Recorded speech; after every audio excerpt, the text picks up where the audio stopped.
Oke, baik. Assalamualaikum warahmatullahi wabarakatuh. Kita masuk bab baru yaitu tentang neraca konsolidasi kepemilikan kurang dari 100%.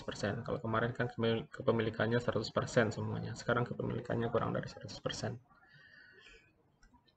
Oke, PT Induk mengakuisisi 80% saham PT Anak sebesar 310 juta. Ya, 310 juta. Kemudian pada tanggal tersebut, nilai wajar persediaan anak lebih tinggi 5 juta dari nilai bukunya dan telah terjual selama tahun 20x1. Nilai wajar tanah senilai 50 juta dan nilai wajar bangunan dan peralatan lebih tinggi 60 juta dari nilai bukunya. Laba bersih PT Anak 50 juta. Bangunan dan peralatan mempunyai sisa masa manfaat ekonomi 10 tahun dan goodwill 5 tahun. Metode penyusutan garis lurus. PT Induk menggunakan metode ekuitas. Neraca percobaan disesuaikan untuk PT Induk dan PT Anak tanggal 31 Desember 20x3 sebagai berikut. Ini ya, yang diminta ayat jurnal yang dicatat PT Induk sehubungan dengan investasi di PT Anak, ayat jurnal eliminasi, kertas kerja, neraca konsolidasi 3 bagian. Ya, ini soalnya sangat komprehensif sekali. Oke, yang pertama, kita cari dulu yang mengalami kenaikan. Ada persediaan. Persediaan nilai wajarnya lebih tinggi 5 juta dari nilai buku. Oke, persediaan, lihat, persediaan PT Anak 75 ya. Ini nilai buku. Berarti nilai wajarnya 80 ya. Nilai bukunya 75, nilai wajarnya berarti 80 ya. Maka kenaikannya ya, dia lebih tinggi 5 juta, maka kenaikannya 5 juta. Oke, 80% dari 5 juta ya, itu adalah 4 juta, ya kan? 0,8 kali 5 juta dapat 4 juta. Kemudian untuk tanah, nilai wajar tanah senilai 50 juta. Nilai wajar tanah 50 juta. Oke, lihat di sini tanah 40 juta. Yang di sini ini adalah nilai buku ya. Tanah 40 juta, nilai wajarnya 50 juta, kenaikannya 10 juta. Maka 80% bagian PT Induk itu ini dari 0,8 dikali 10 juta. 0,8 dikali 10 juta berarti dapat 8 juta. Kemudian bangunan dan peralatan. Bangunan dan peralatan mempunyai sisa masa manfaat umur ekonomi 10 tahun. Di sini dikatakan juga, ini dia, nilai wajar bangunan peralatan lebih tinggi 60 juta dari nilai buku. Oke. Lihat bangunan dan peralatan. Bangunan dan peralatan 600. Nilai bukunya berapa? 600 juta dikurang dengan 320 juta. Itu berapa nilai bukunya? Itu 280 juta ya. Yang 600 dikurang 320 berarti nilai bukunya adalah 280. Nilai wajarnya yaitu lebih tinggi 60 dari nilai bukunya. Berarti lebih tinggi 60 juta. Berarti nilai wajarnya 340 ya, kenaikannya 60. Oke. 60 juta dikali 0,8 berarti dapat 48 juta. Nah, bagian yang ini akan kita amortisasi yang ini. Nah, akan kita amortisasi. Kemudian, sebelum kita bikin neraca konsolidasi, kita catat dulu berapa PT Induk menghabiskan uang. Harga pembelian sahamnya berapa? Harga pembelian sahamnya 310 juta ya.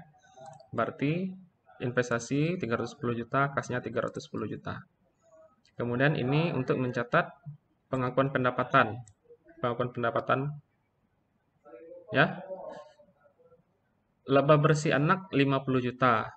Ya, kalau kemarin laba bersih anak 50 juta, kita tulis di sini 50, kita tulis di sini juga 50 juta. Kalau akuisisinya 100%. Sekarang akuisisinya 80%. Berarti yang 50 juta dikalikan 0,8. Yang 50 juta, ini laba bersih yang 50 juta ini dikalikan 0,8, dapatnya 40 juta, 40 juta. Kemudian ini jurnal pendapatan dividen ya kan? jurnal pendapatan dividen. Dividen yang diumumkan atau dibagikan kan 30 juta ya. Tapi karena kepemilikan kita 80%, maka tentu 80% kali 30, berarti menjadi 24 juta. Nah, makanya kasnya 24 juta, investasi pada saham PT Anak jadi 24 juta. Nah, kemudian ini ada menyesuaikan laba atas diferensial yang terkait dengan persediaan telah dijual. Oke. Ya. Pendapatan dari anak perusahaan, kemudian ini jurnalnya harus dihafal. Jadi, kalau ada untuk penyesuaian amortisasi, nah, jadi pendapatan berkurang, investasi berkurang. Ya. Yang 4 juta tadi, nih, yang 4 juta ini pendapatan berkurang, investasi berkurang. Kemudian mengamortisasi diferensial terkait peralatan. Mengatasi diferensial terkait peralatan yaitu sebesar 4.800.000 dan 4.800.000. Kemudian yang terakhir yaitu goodwill.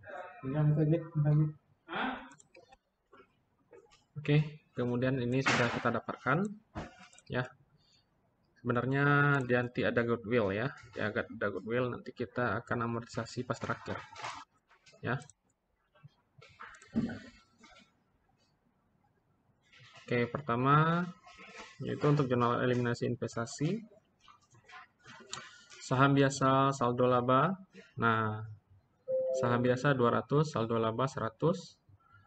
Kemudian investasi saham biasa pada PT Anak. Kita tuliskan dulu 310 juta di sini. Nah, kita tuliskan dulu 310 juta. Berarti sebenarnya di sini kosong, ya. Sini kosong. Jadi di sini juga kosong. 60 juta ini dari mana dapatnya?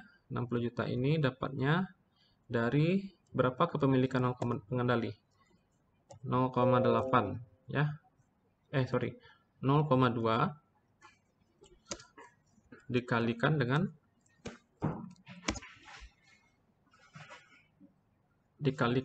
300 juta. 300 juta. 300 juta ini penjumlahan saham biasa dan saldo laba. Ya. Jadi dari 20% dikalikan 300 juta maka dapat 60 juta. Dan muncul diferensial sebesar 70 juta. Yang 70 juta ini nanti kita akan alokasikan diferensialnya kemana saja. Kemudian jurnal eliminasi pendapatan dari anak perusahaan. Nah, jurnal eliminasi pendapatan dari anak perusahaan kita hitung di sini.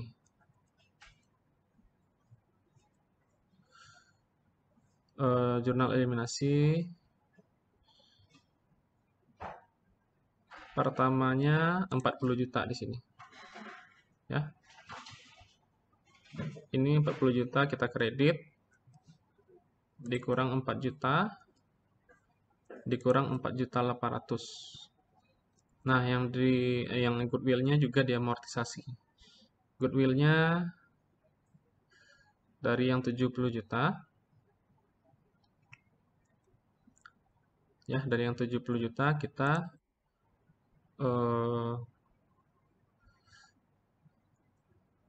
sini, ya. Ada beban harga pokok penjualan tadi 4 juta. Beban harga pokok penjualan 4 juta.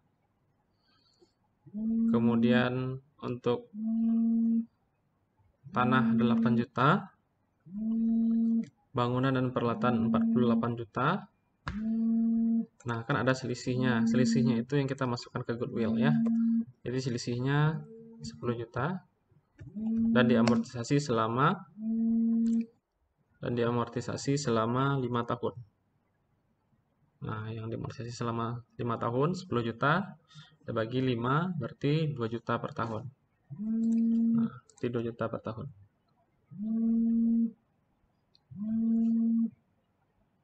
Oke, selanjutnya 29.200.000 ini itu didapat dari, kita lanjutkan, awalnya kan 40 ya. Oke. Diferensial ini yang 70 juta. Nah, ini kan sudah jelas alokasinya ke harga pokok penjualan 4 juta, tanah 8 juta, bangunan peralatan 48 juta, dan goodwill 10 juta. Ya. Mungkin yang dibingungkan di sini, yang di pendapatan dari anak perusahaan, kenapa di debit sebesar 29.200.000. Hitung dari atas. Ini posisinya debit, ini posisinya kredit 40 juta. 40 juta dikurang 4 juta dikurang 4.800.000 dan dikurang 2 juta. Coba kita hitung. Sama dengan 40 juta dikurang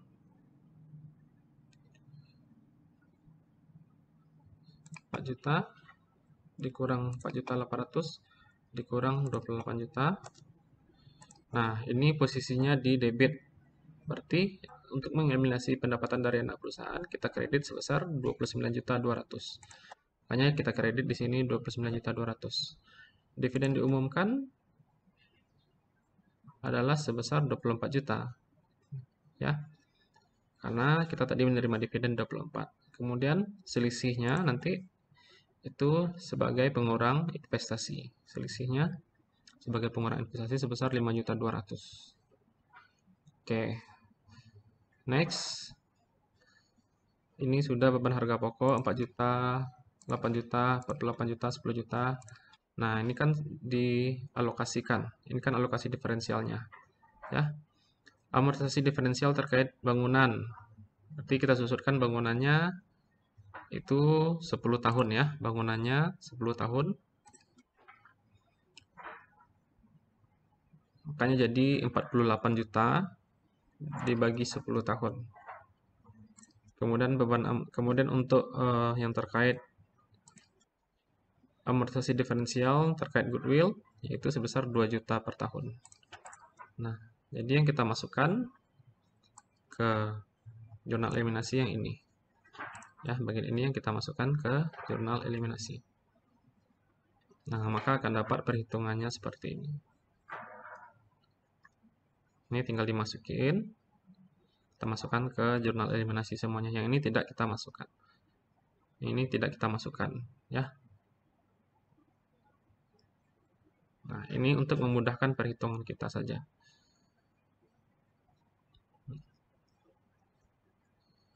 Nah, ini tidak kita masukkan. Oke.